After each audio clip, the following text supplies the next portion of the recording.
Da, may tatanong ako sa'yo. Ano yun?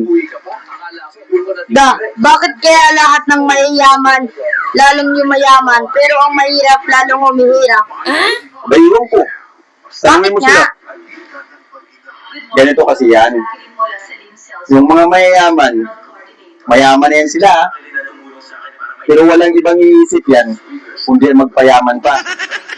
Ang paramihin ng pera nila, ang paluguin ng mga negosyo nila.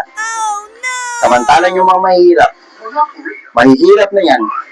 Pero pag nakagkapira yan, nakahawak ng pera yan, ang gagawin ng mga yan, waldas dito, bisyo dito, sugal dito.